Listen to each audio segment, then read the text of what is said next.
So we've looked at drugs that work in the nervous system, specifically in the peripheral nervous system, at the receptors in the autonomic nervous system. We've particularly looked at adrenergic agonists, drugs that are sympathomimetic, such as adrenaline, noradrenaline, dopamine, and isoprenaline.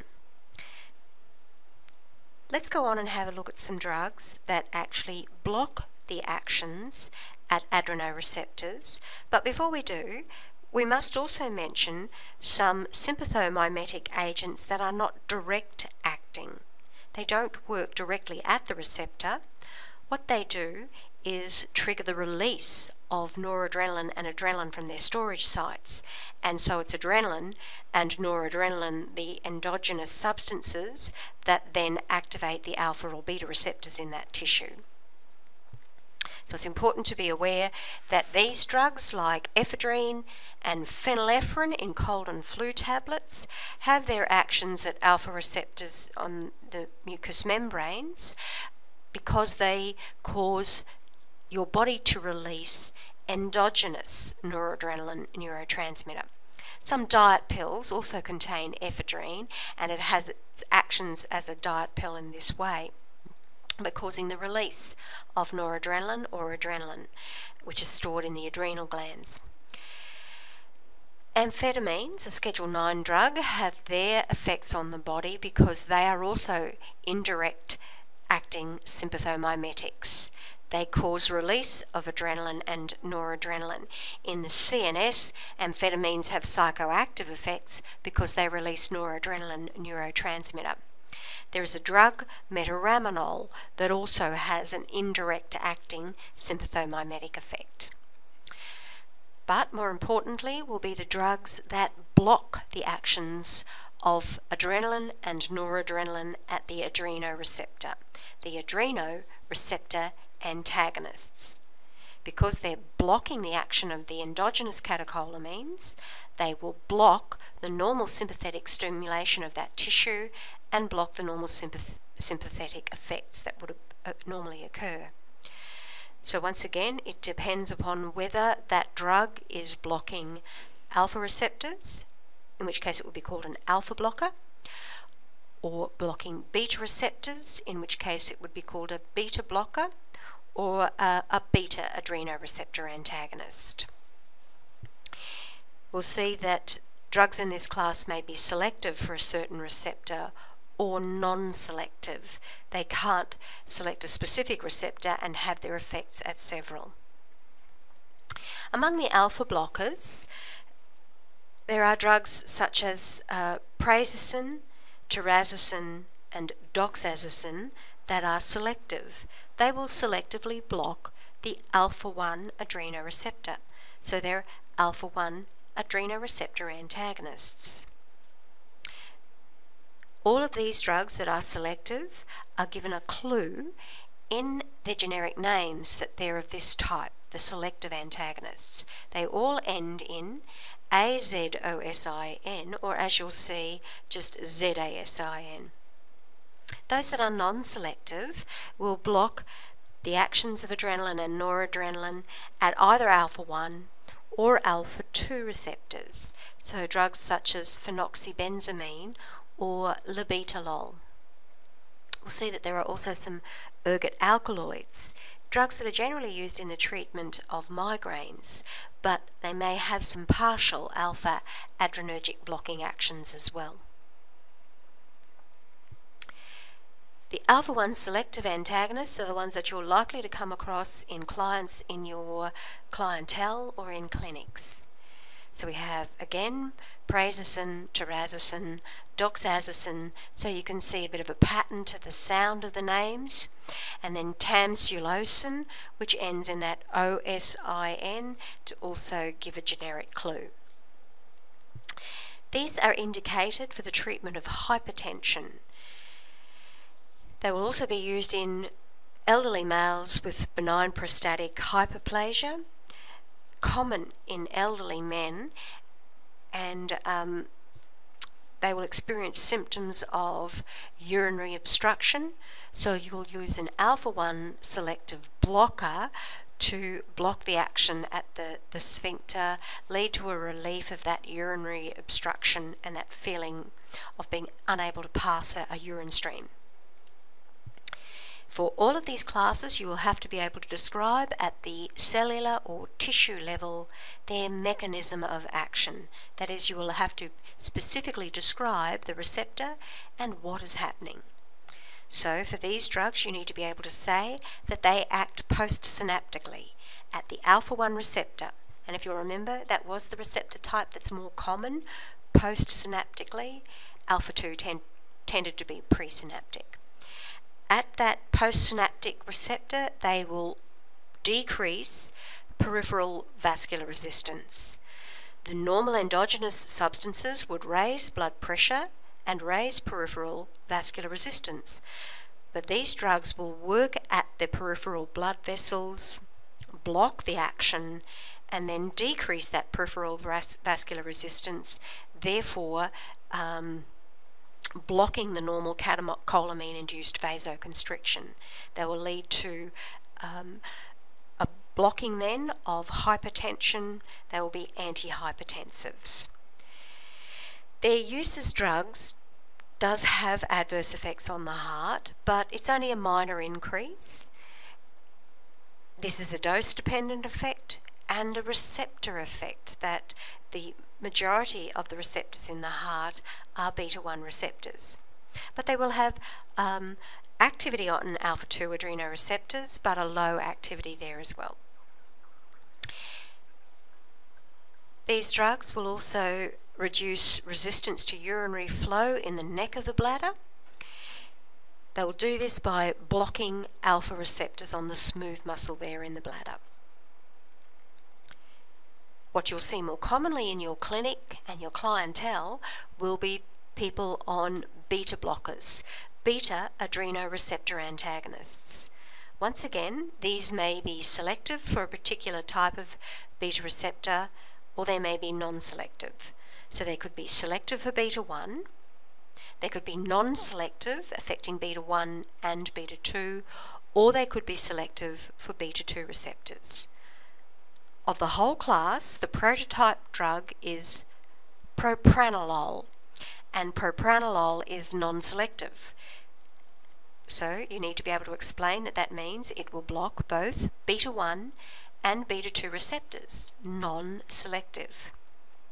So propranolol, as a consequence, will be associated with more ubiquitous effects in the body because it's blocking both receptors. There will be a higher incidence of adverse effects. Basically, its action will be so indiscriminate, the more ubiquitous its blocking effects. At higher doses, beta-1 will do its selective blockade. The drugs will do their selective blockade at beta-1, but may also show some adverse effects blocking beta-2 receptors as well. So it could be a dose-dependent effect as to the adverse drug reactions, and so for certain people it could be an idiosyncratic effect in them. Once again, you need to be able to explain in detail the mechanism of action at the receptor and describing it accurately.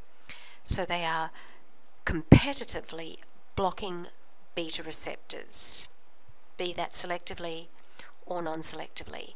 They are therefore blocking the actions of adrenaline and noradrenaline endogenously at these sites, and adverse effects can be explained by the blocking of adrenaline and noradrenaline in those tissues.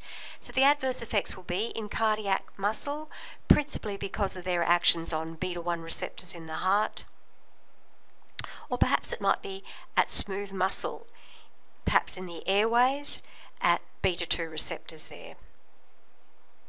The cardiac effects of the beta blockers, where they will be indicated, will be as anti-anginal agents. Here they're blocking and decreasing all of the heart parameters, so they'll have a negative inotropic, chronotropic, and dromotropic effect. Beta blockers, though, if they're non-selective, will have metabolic effects. They will also block responses to hypoglycemia.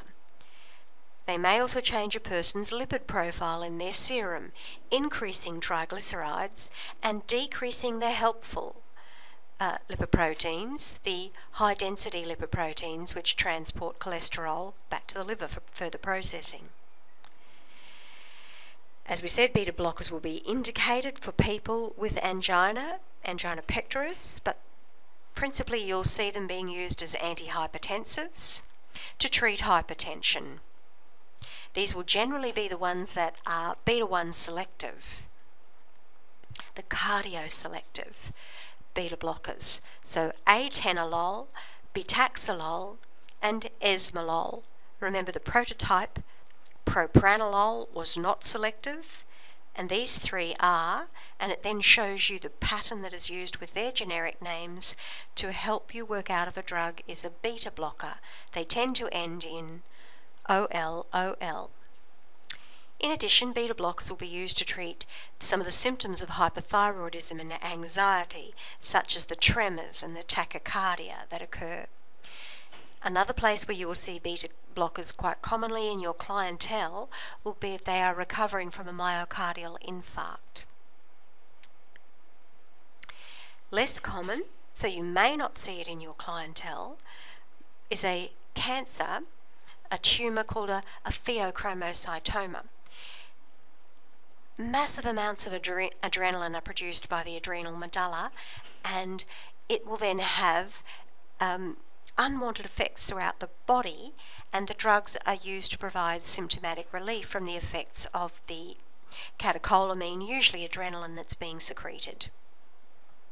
Beta blockers, as you'll see, will also be used in glaucoma. The adverse effects of the beta blockers are in the CNS, in the cardiovascular system, and in the respiratory system. So you need to know these. Your clients will be talking with you about them. There'll be insomnia, nightmares, depression. In the gut, it might be nausea and diarrhea. They might be experiencing dizziness or fatigue. We said beta blockers lead to hypotension. For some people, there may be an exaggeration of that action, or they may be taking beta blockers for another indication, such as glaucoma or myocardial infarct, and they may experience hypotension as an adverse effect. People may experience heart failure and heart block or bradycardia from the beta blockers, and then in the respiratory system they will block the normal effects of adrenaline at leading to a lovely patent airway. They will lead to bronchospasm and could cause shortness of breath. It's very easy then to work out the logical contraindications for the beta blockers. They would be contraindicated in people who already had heart block, an existing bradycardia, or cardiogenic shock. In the respiratory system, they would be contraindicated in people who had asthma or already had a chronic obstructive airways disease such as emphysema. In the cardiovascular system, if they already experienced severe hypotension, because this is an adverse effect of the beta blockers, they would not be used in that person with an existing hypotensive state if it was a severe hypotensive state. So in summary there, we've got the site of action of our noradrenergic blocking drugs, the beta blockers. We've got propranolol there, a non-selective beta blocker, and then atenolol, one of the cardioselective beta blockers.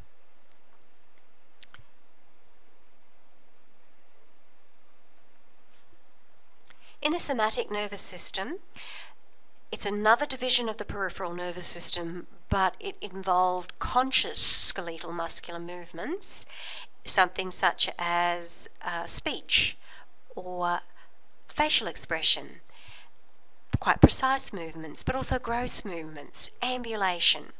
In addition, this somatic nervous system will control posture, but All of those tend to be conscious actions. Sometimes posture isn't. You aren't even aware of holding a certain tone or tension in other muscles to enable you to sit and read for long periods of time. You become unaware or unconscious of those actions, and they will occur anyway.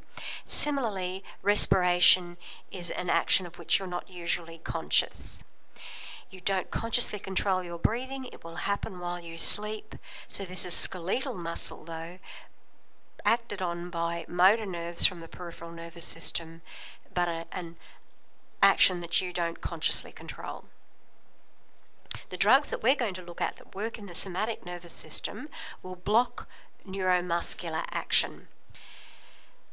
They'll be used as adjuncts in anesthesia, especially where there is a need for muscle relaxation so that that surgical procedure could happen. We're then going to have a look at drugs that are anticholinesterases. These are drugs that will be used to reverse the effects of the neuromuscular blocking drugs. So the neurotransmitter is acetylcholine. At that neuromuscular junction, the big difference being here in the somatic nervous system, it's a nicotinic receptor that occurs post-synaptically. This post-synaptic nicotinic receptor is actually on the motor end plate, the part of the muscle fibre that faces the bulb of the neuron that innervates those muscle fibres. So stimulation of acetylcholine at that nicotinic receptor leads to a muscular contraction. To then stop that muscular contraction, the acetylcholine is broken down by an enzyme, acetylcholinesterase.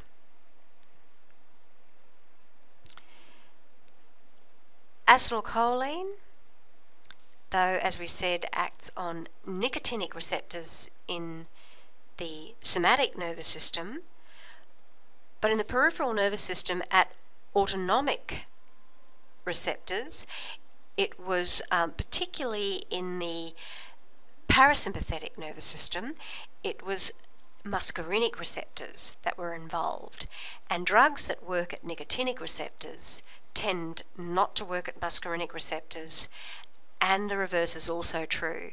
Those anti-muscarinic drugs that we looked at, atropine and hyoscine, have no adverse effects on skeletal muscle because they have no actions on nicotinic receptors. So now that we've got clear that it's a different type of receptor, here we have a picture of the motor end plate on the muscle and the synaptic end bulb on the nerve that innervates those muscle fibres. We're looking just at one little area of the synaptic cleft with the synaptic end bulb on one side of the synapse, and then on the other at the motor end plate, the receptor, a nicotinic receptor for acetylcholine. But as we said previously, it takes an action potential to come travelling down that nerve fibre very, very fast because of its myelin sheath, leading to transmission of an action potential,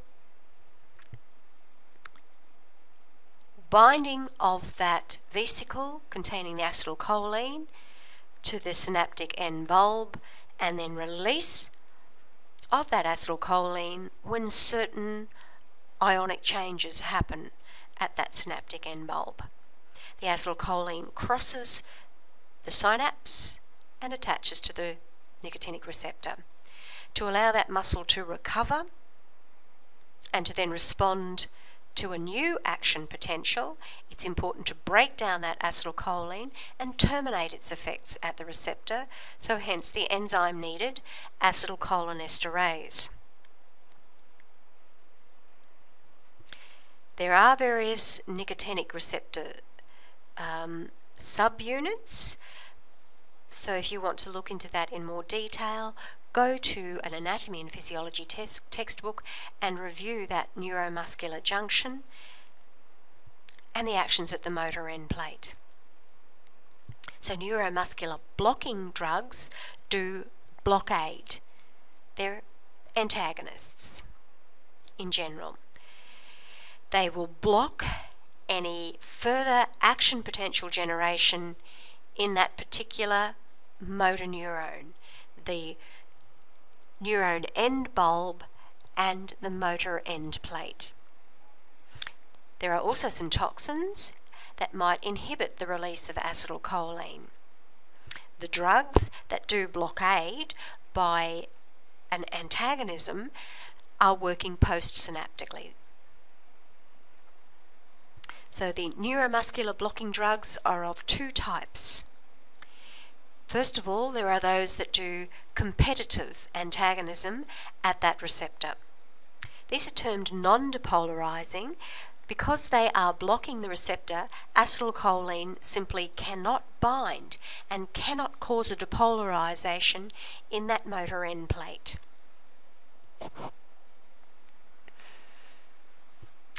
The drug of interest here that is used as a neuromuscular blocking drug is tubocurarine. Its name is interesting and it gives some of its history. In pharmacognosy, it was a drug lead that came from looking at curare from natural plants found in South America, isolating the tubocurarine and then characterizing it as a drug. It was found that this drug did not cross the blood-brain barrier, didn't even cross the placenta, so quite useful then, even in women who have to have surgery while pregnant. It does have adverse drug reactions though. It does lead to histamine release, and so there is rare allergic type adverse drug reactions to tubocurarine. Then there are those neuromuscular blocking drugs that are depolarizing. They are not competitive antagonists. They are actually drugs that bind to the receptor, cause a depolarization of the motor end plate on the muscle fibers, but it's a sustained effect on that motor end plate, never leading to a recovery while that drug is present. So this prevents any further transmission of another muscle action potential. The drug of particular interest is succinylcholine.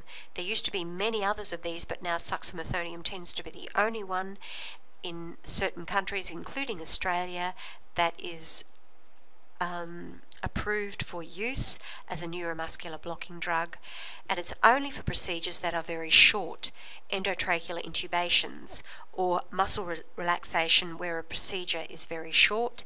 If it was a more involved surgical procedure, the tubocurarine would be used because it doesn't cause that depolarization, and so you get less minor nicks and tears in the muscle, less pain, and better recovery after that surgery for the more involved and longer surgical procedures. But for short procedures, succinylcholine would be used, the depolarizing blocking drug. Then we saw that there were drugs that targeted the enzyme acetylcholinesterase. These drugs are termed acetylcholinesterase inhibitors or simply anticholinesterases. So that enzyme acetylcholinesterase is abbreviated to capital A, capital C, H, capital E to show that it's the enzyme. That enzyme hydrolyzed the breakdown of acetylcholine into its two components, choline and acetate. So saying that it hydrolyzed showed that in addition to breaking down acetylcholine, it broke down water. The drugs that are anticholinesterases are also known as ACHE inhibitors, acetylcholinesterase inhibitors, because they stop the hydrolysis of acetylcholine. These drugs are used to reverse the effects of neuromuscular blocking drugs so that the person can recover after anesthesia. I'll point out though that this is only useful on the non-depolarizing neuromuscular blocking drugs, so tubocurarine. The ACHE inhibitors also have uses for glaucoma, Alzheimer's disease, and myasthenia gravis because they lead to an accumulation of acetylcholine at motor end plates. In addition, there are some organophosphate pesticides that do an irreversible anticholinesterase action. They may bind to the enzyme, but irreversibly, and block its actions, leading to excessive accumulation of acetylcholine at motor end plates.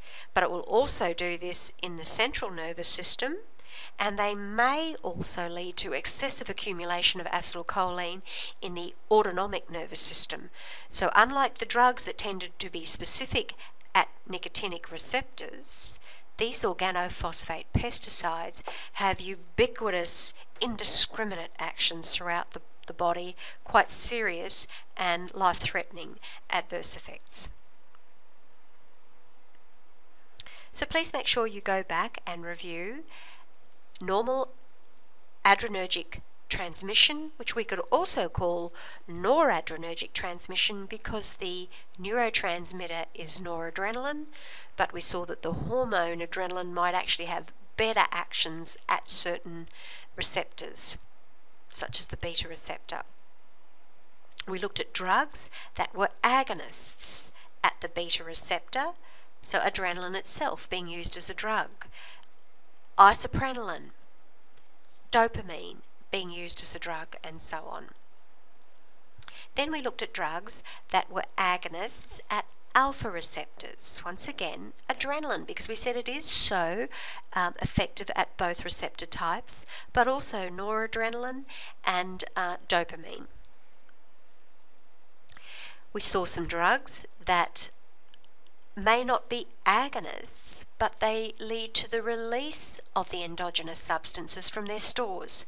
So if it's noradrenaline, in the nerve terminal vesicles. If it's adrenaline, it's generally from the adrenal glands. So the drugs that were indirect acting were ones like ephedrine and phenylephrine that tended to be in cold and flu preparations, where they don't cross the blood-brain barrier and cause the same psychoactive effects, leading to greater levels of noradrenaline in the CNS like the amphetamines do.